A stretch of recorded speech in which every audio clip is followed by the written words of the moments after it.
as a It's not my obligation, and do not point to me. Yes, you have a constitutional oath to uphold the Constitution, ma'am. You misunderstand the procedure. I will attempt to explain it to you. Objection. The documents that you want are not documents that are in the court's file at this point in time. Objection, I don't know ma'am. if they would ever be in the court's file at this point in time. That's not my problem, ma'am. Absolutely, it's your problem. If your position is that you want them from the prosecutor, and you have requested them from the prosecutor, that's right, and the prosecutor has failed to give them to you, that's right, you can make the appropriate application to the court, and you can say to the court, I've asked for them, I'm entitled to them, I haven't gotten them, order them to give it to me. I've already filed a notarized affidavit of fact in reference to return of property weeks ago, a notarized affidavit. So if you're telling me you don't have to acknowledge affidavits, all right, that's what your statement is. However, bottom line is this court has failed to prove jurisdiction and has avoided the issue of jurisdiction at all costs. And nobody in here has the status. All right?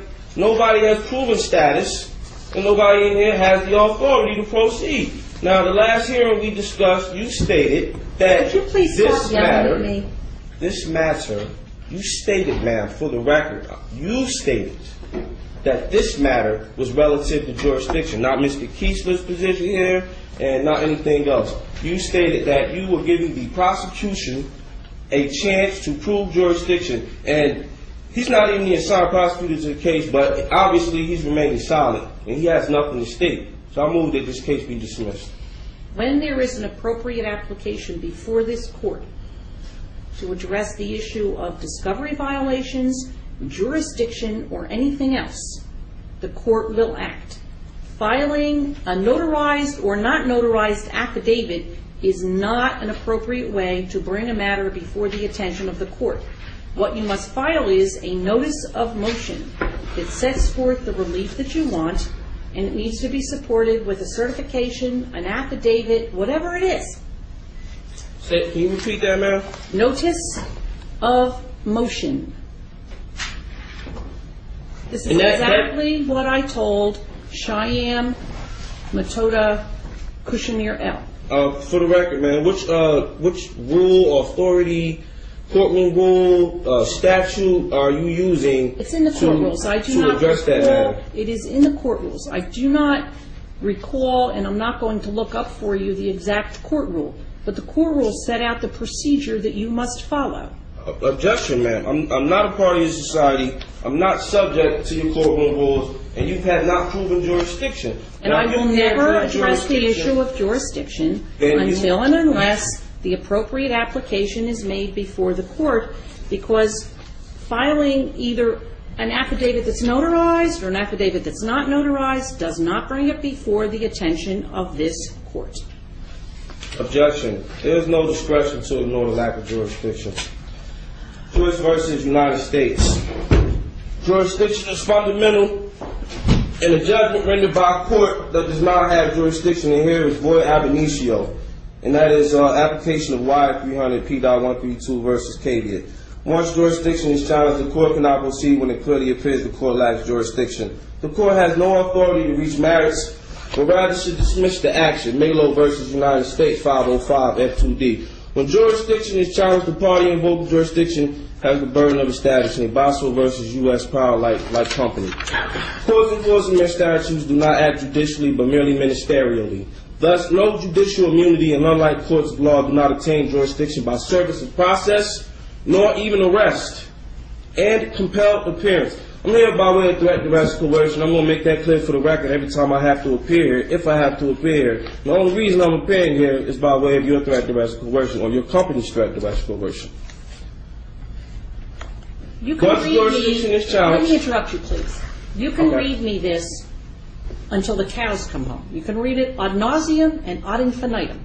It doesn't change the fact that until the issue is brought appropriately before this court, no ruling with regard to jurisdiction is ever going to be made. Now, let me ask you this question, though. In the other matter, first of all, let me backtrack a little bit. Let me get the correct number out here because we now have two numbers. In the case with indictment number 08-04-0441, which is the one in which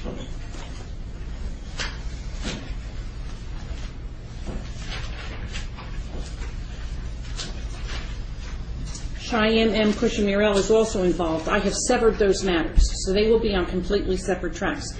But he told me that he had filed a notice of removal to the federal court, and my question to you is, have you filed a notice of removal to federal court with regard to any of these matters? Yes, ma'am. Notice of removal All has of been them? filed All of them? regarding all matters. The three matters? Yes, the three matters that you. May I ask you, please, would you tell me, when did you file this? It was filed last night, FedEx. To the federal court? To the federal court. All right. Yes.